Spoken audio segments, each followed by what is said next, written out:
It started with a single text message. Her mother's name lit up my phone, and I expected something routine, maybe about wedding plans, family details, or the usual chatter. Instead, the words on the screen pierced me like a blade. No place for you. The wedding is for more important people. I stared at it, reading it again and again, my chest tightening. At first, I thought it was a mistake. Surely she hadn't meant to send that to me.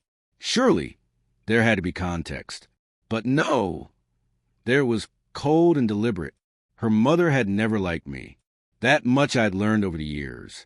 In her eyes, I wasn't successful enough, not polished enough, not the kind of man she had envisioned for her daughter. But to be told I wasn't welcome at the wedding, my own wife's wedding? I laughed, but it wasn't humor that bubbled up. It was disbelief mixed with the raw sting of humiliation. I waited, expecting my wife, soon-to-be ex-wife, as it turned out, to rush in and say it was a misunderstanding, that she had defended me, that her mother's words were nonsense. But no such defense ever came. Her silence said more than any words could. That night, I sat alone, staring at the engagement photos on the mantel. Her smile in them felt like a lie now, her hand resting in mine, just a prop for an illusion. I realized something harsh and undeniable. If she allowed her mother to exile me from our wedding, then she had already chosen her side, and it wasn't mine. So I made a choice of my own.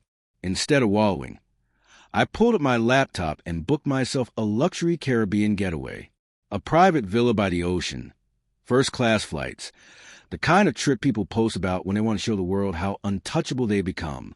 If I was going to be discarded, I would at least do it on my own terms, with sand between my toes and cocktails in my hand. 2 weeks later, the day of the wedding arrived. Only I wasn't there. While guests dressed in suits and gowns, I was stretched out beneath the Caribbean sun, turquoise waves rolling in just a few steps away. A glass of rum and pineapple sat sweating beside me as I sank into the warm oblivion of paradise. For the first time in months, maybe years, I felt free.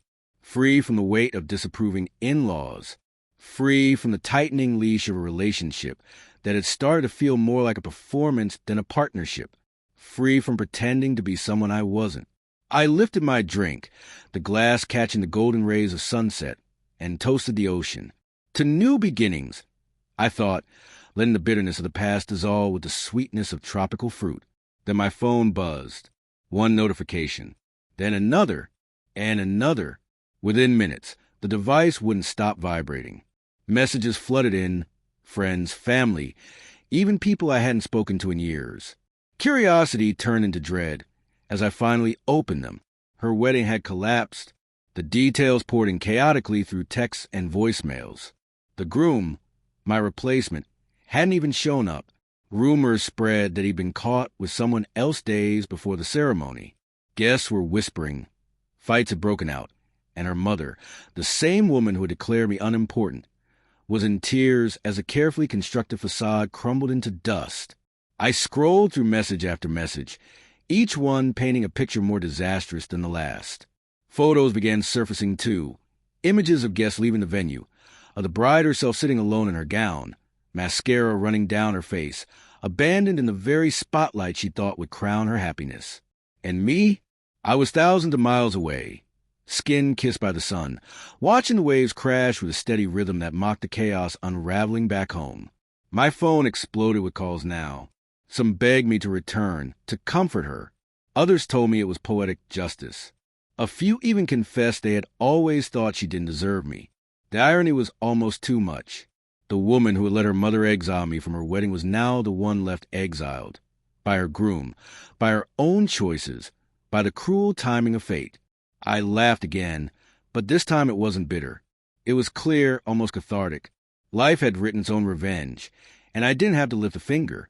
The very stage she had tried to erase me from had collapsed under her feet. I never replied to those messages.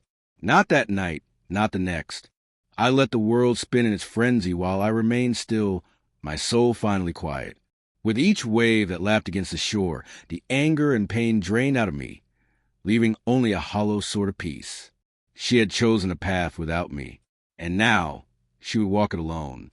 I leaned back in the lounge chair, raised my glass to the fading horizon, and whispered to myself, Sometimes, the best revenge is no revenge at all, because while she was drowning in whispers and humiliation, I was sipping cocktails by the ocean, untouchable, unseen, and, for the first time in years, truly free.